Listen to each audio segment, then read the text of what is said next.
পূর্ব বর্ধমানের বর্ধমান শহরের রেনেশা উপনগরী থেকে শুক্রবার রাজ্য এসটিএফ জঙ্গি যোগের সন্দেহে এক যুবককে গ্রেপ্তার করেছে।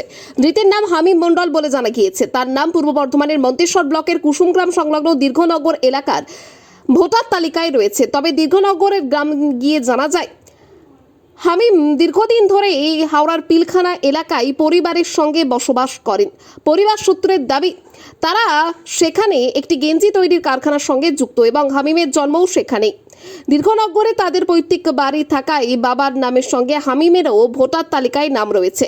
ধৃতের দাদু, কাকা এবং অন্যান্য আত্মীয়দের বক্তব্য, বড় কোনো উৎসব বা ভোটের সময় ছাড়া তাদের দীর্ঘনগরে আসা যাওয়া খুবই কম। তাদের দাবি হামিম পড়াশোনা শেষ করে বাবার ব্যবসায় হাত লাগিয়েছিলেন এবং তাদের কাছে তিনি একজন শান্ত স্বভাবের ছেলে। তাই এই ঘটনায় তারা বিস্মিত। পরিবারের সদস্যদের বক্তব্য, তদন্তে সত্য সামনে আসুক। যদি কোনো অপরাধে জড়িয়ে থাকার প্রমাণ মেলে তবে আইন অনুযায়ী শাস্তি হোক, আর যদি কোনো ভুল বোঝাবুঝি হয়ে থাকে সেটিও তদন্তের মাধ্যমে পরিষ্কার হওয়া উচিত। জঙ্গি যোগের সন্দেহে গ্রেপ্তার হওয়া যুবক সম্পর্কে তার কাকা ও অন্যান্য আত্মীয়রা কি জানালেন দেখুন আমাদের এই বিশেষ প্রতিবেদনে। মন্তেশ্বর থেকে জ্যোতির্ময় মণ্ডলের রিপোর্ট, সুন্দর বাংলা নিউজ। লাতিয়া এখানে তার বাড়ি নয়, আমার বাড়ি কুলুট। আমি এখানে আজকে 16 বছর উঠে এসেছি। ওনার বিয়ে দিয়েছি, বিয়ে দেওয়ার পর ওনার হামিমের জন্মস্থান ওই কলকাতায়।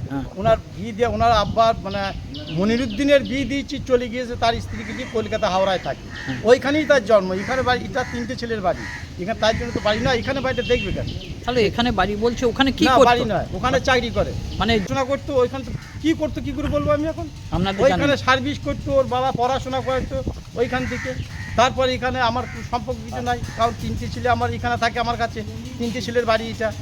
তাহলে আপনাদের সঙ্গে যোগাযোগ, ও পড়াশোনা করতো বা ওর বাবার সঙ্গে ব্যবসা করতো, এটাই জানি। আপনাদের সঙ্গে যোগাযোগ কতদিন ছিল? যোগাযোগ সবসময়তেই যোগাযোগ আছে, কিছুই না।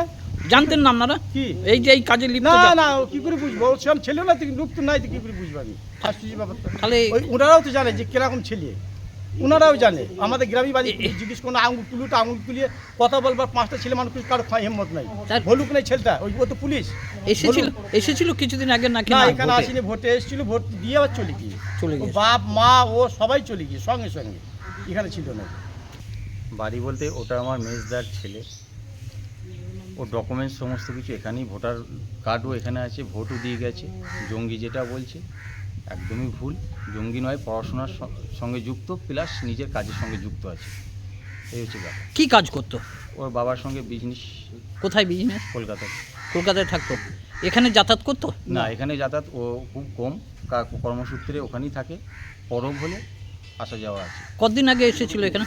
লাস্ট এসেছিল, লাস্ট যে ইলেকশন হলো, ইলেকশন এসে, মানে ও আসাতে আপনাদের এইরকম মানে কার্যকলাপ বা কিছু বুঝতে পেরেছেন তো? ওসব কিছু নেই।